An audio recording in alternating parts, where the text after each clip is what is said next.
to the socialist subject and trying to map out a potential way of connecting to it today in the post-communist context, so that we're not simply left with infant subjectivities and you know the whole problematic account of that. In a way, just one last point. I think for me, the work of Naomi Klein and the shock doctrine is very interesting and potentially relevant here, because of course this idea of rendering someone an infant to relearn is not at all a new phenomenon, and it's one that's been exploited within psychoanalytic, psychological, as well as political, as well as military contexts. And it's a very violent way of treating subjectivity, to think that you can simply erase a history, a person's memory, in order to reform, to re-codify that subjectivity. And you see the violence. Naomi Klein in her book The Shock Doctrine really brings that out, the problems of that, the horror of it, the violence of that kind of erasure. There's a really beautiful phrase in one of your texts, and I can't remember which particular text it is. I think it was one of the texts in Grey Room, where you ask the question, how can one represent artistically a life severed from representation politically? Yeah. And it seems like we're talking about a similar problem in the work, specifically the way in which that question of representation comes up in the work of artists that you deal with in your scholarship, and then the work of artists from a post-communist, post-socialist context. But maybe it would be good to talk about that particular problematic.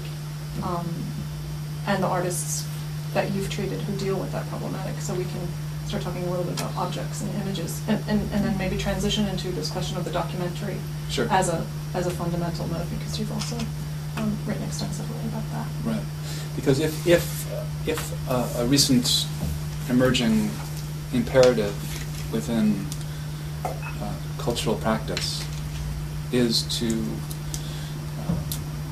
rediscover ways of thinking about the socialist past.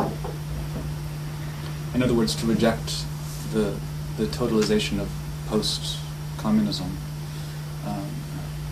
in order to resist as well the seeming hegemony of neoliberal capitalism, as if there is no other alternative. Then the crucial question is, how is that carried out in relation to representation? And here, I think a number of interesting questions come up about the currency of contemporary practice and how it differs from earlier approaches to the image in relationship to history and memory.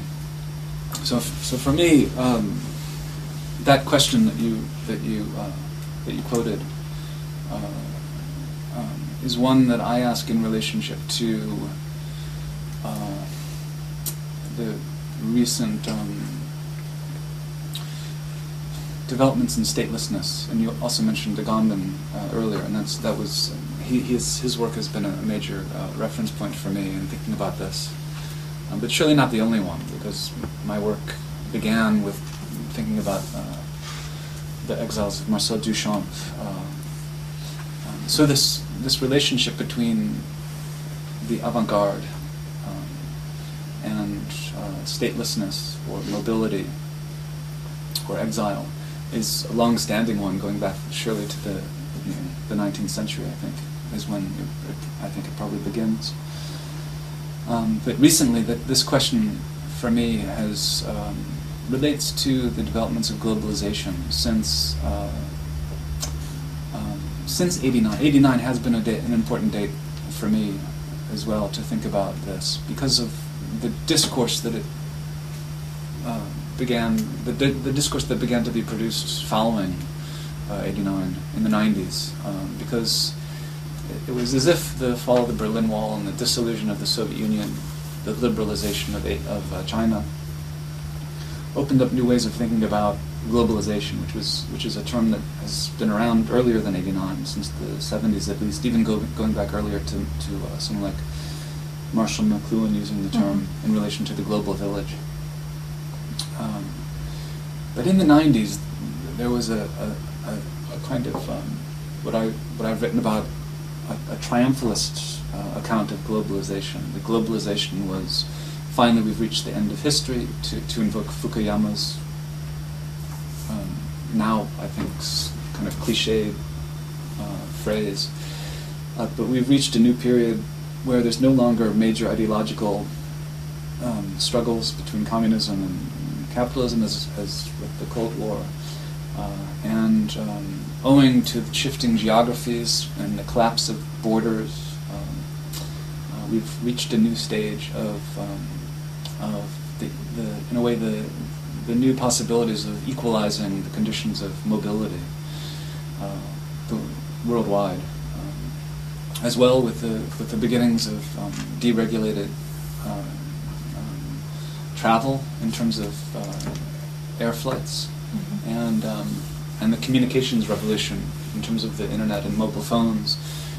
There was a celebratory tone to much discussion around globalization, despite some of the clearer problems. For example, the breakup of Yugoslavia, which in some ways was a very violent, Western-led, NATO-led fragmentation of the country in the name of a certain kind of economic ideology to bring the last remaining resistant political communities in the East up to date in relationship to neoliberal capitalism, and to integrate the fragmented countries eventually, gradually, into the EU. So this for me, in many ways, dominated the 90s, and you see that in the art world in relationship to the development of biennials, which reached the height of proliferation during that decade. Even though biennials date back, of course, to the end of the 19th century, and even earlier with the Universal Expositions and things like that. But the 90s, in terms of the biennialization and the development of art fairs, as well as the technology of video, these are all aspects of how globalization materialized in the art world. But with 2000, the end of the decade, and with 2001, and the events of 9/11, I think, even though this is also a limit, I think in some ways we have to be careful about pointing to that date as similar to 1989, to invest it with too much historical importance. But it was significant, I think, in shifting understandings of globalization, and also making relevant a different kind of discourse on globalization, one that was immediately much more critical of the processes of globalization from multiple vantage points. And I think, again, within the artistic context, the signal event was Okui and Wazer's Documenta 11. Even though in many ways Catherine David's preceding Documenta in 1997 was equally, it was a very important event, and it completely shifted the discourse and brought in a lot of critical voices in relationship to globalization, as well as broke out of the mold of defining Documenta's internationalism solely within the borders of the North America and Europe, because Catherine David opened it up to Latin America in a substantial way, which Okui then continued in relationship to Africa and Asia. But with those platforms dedicated to créolité and to rethinking democracy and truth and reconciliation processes, referencing South Africa, and most importantly, the whole history of decolonization and post-colonialism. This was the event, I think, that for many of us, including myself, just simply completely, it was paradigm shifting. And for me, someone who had finished my doctorate in 2000 in New York at Columbia University, to be exposed to have had the experience of visiting Documenta 11, this was a very important one in terms of my own intellectual formation. Now looking back on it, because of the kind of artistic choices that Okui made, one of the most striking for me remembering Document 11 was Steve McQueen's film Western Deep, that was commissioned by Documenta. This simply, it really. Can you describe a little bit what happens in the film? Yeah, but this was a real turning point for me.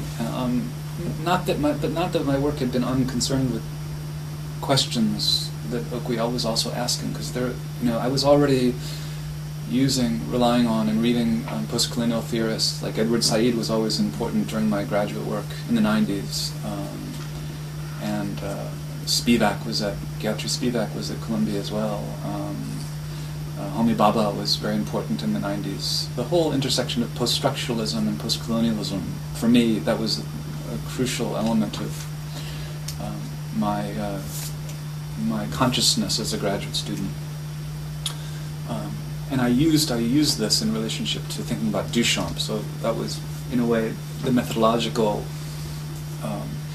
innovation that I saw in approaching Duchamp's work to bring to bear recent post-colonial and post-structuralist theory, and also thinking about globalization and the questions of geographical and political mobility, critique of nationalism, statelessness. These are the questions that I brought to Duchamp. So there was, in a way, I was prepared to.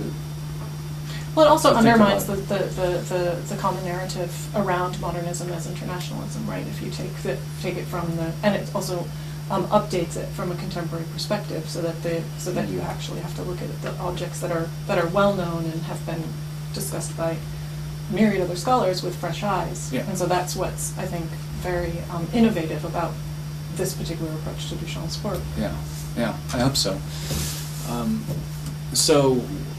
Coming across works like Steve McQueen's and a number of other artists in that exhibition, because there were I felt like there were really so many interesting discoveries, and also Documenta was also for me coming on the heels of Okui's exhibition, The Short Century, which was looking at decolonization in Africa over the course of really since the 60s forward, which had come to PS1 earlier, just before Documenta. And so that again prepared the ground for my, at least for me, for my visit to Documenta. But in Steve McQueen's film, this is a work where he goes and visits a gold mine outside of Johannesburg in South Africa, which is in fact the deepest gold mine in the world.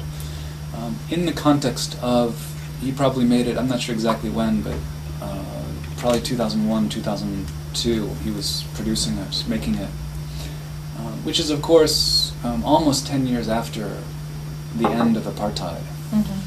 But what was significant, one thing that was significant in this film, it's roughly 20 minutes long, it's extremely visually powerful and experientially moving in terms of simply the loudness of the soundtrack, the intimacy with which he films the conditions of mining, of gold mining in the depths of this mine, and the scale of the projection, putting you in a dark room so that really you have this amazing experiential sensation of being in this hellish environment and seeing how these people are working day after day. And I remember I was very struck by the play of lights and the approach to figuration, which was, I think, in a way the beginning for me of that would lead to that question, which was, how can you represent artistically lives that are severed from life politically? Because in Steve's work, he's really staged the relevance of that question for me. So these are, of course, the figures are black. They're likely, we don't know exactly who they are, but they're likely Africans. They're likely migrant laborers. They're not necessarily South African, which is part of the reason why that's what the economy of post-apartheid labor continues to be. It's very much still based on these conditions of racial